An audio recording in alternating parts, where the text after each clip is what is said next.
Kematian adalah fase kedua setelah hidup di alam dunia. Pada fase ini setiap orang sudah mulai merasakan siksaan maupun kenikmatan, buah atas perbuatannya selama hidup di dunia. Bagi orang-orang yang beriman, semasa hidup di dunia sudah menyiapkan bekal kebaikan, sudah barang tentu akan mendapatkan kenikmatan di alam ini. Akan tetapi, sebaliknya bagi orang-orang yang banyak melakukan perbuatan dosa selama di dunia, maka mendapatkan siksa kubur sebagai ganjaran dari perbuatan tersebut. Lantas, apa saja bentuk nikmat kubur bagi orang yang beriman itu?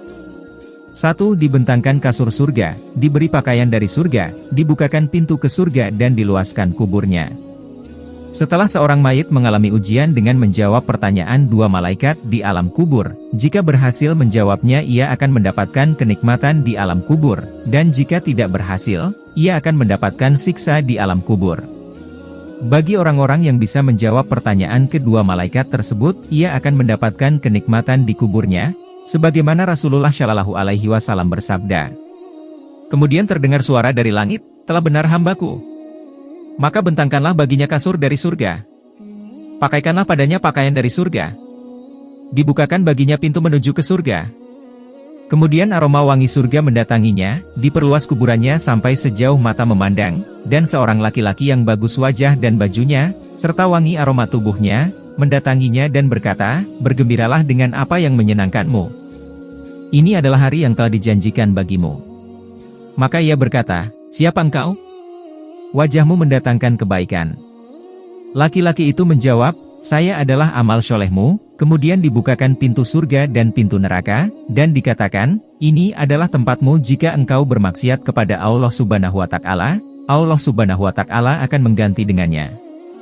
Ketika melihat segala sesuatu yang ada di surga, ia berkata, "Wahai Rabbku, segerakanlah hari kiamat, agar aku bisa kembali kepada keluargaku dan hartaku." Hadis riwayat Abu Dawud, Al-Hakim, At-Tayalisi, dan Ahmad. Dalam riwayat lainnya juga dijelaskan, "Maka ada suara yang menyeru dari langit, 'Hambaku telah benar, maka bentangkanlah untuknya tempat tidur dari surga, berilah dia pakaian dari surga, dan bukakan pintu untuknya menuju surga, sehingga angin dan aroma wangi surga sampai kepadanya, dan kemudian dilapangkan kuburannya sejauh mata memandang." Hadis riwayat Ahmad dan Nasai. Al-Bara juga menjelaskan tentang nikmat kubur itu dalam riwayatnya. "Maka gerakanlah permadani dari surga, dan danilah ia dengan pakaian dari surga. Bukakanlah baginai sebuah pintu ke surga, maka sampaikanlah padanya wangi dan keindahannya.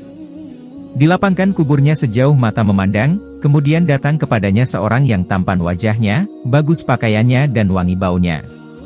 Hadis riwayat Ahmad dan Abu Daud. 2. Dikumpulkan bersama arwah orang mukmin.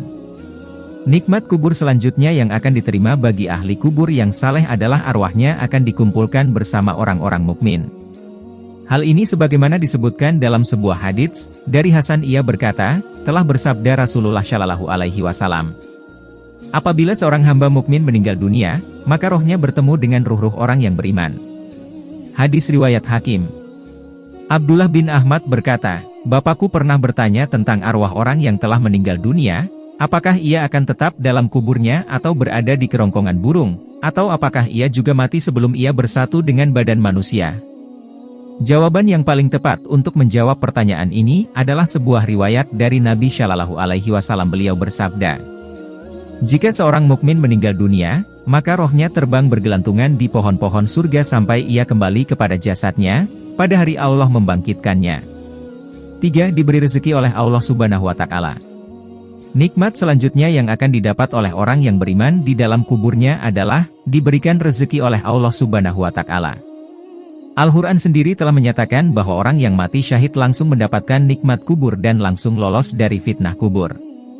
Allah Subhanahu wa Ta'ala berfirman dalam Al-Quran, "Janganlah kamu mengira bahwa orang-orang yang gugur di jalan Allah itu mati, bahkan mereka itu hidup di sisi Tuhan mereka dengan mendapat rezeki." Quran Surah Ali Imran ayat 169. Dalam kitab tafsir Hidayatul Insan bi Tafsiril Quran menjelaskan tentang makna ayat ini. "Dan jangan sekali-kali kamu sekalian mengira bahwa orang-orang yang gugur sebagai syuhada di jalan Allah itu mati, dalam arti tidak dapat bergerak ke sana kemari dan tidak tahu keadaan orang yang ditinggalkan. Tetapi sebenarnya mereka itu hidup dengan kehidupan lain di sisi Tuhannya di alam barzah, bahkan dapat bergerak dan mengetahui keadaan orang yang ditinggalkan. Mereka mendapatkan rezeki berupa kehidupan istimewa yang penuh dengan kenikmatan di dalamnya dan kedudukan mulia di sisi Allah Subhanahu wa Ta'ala.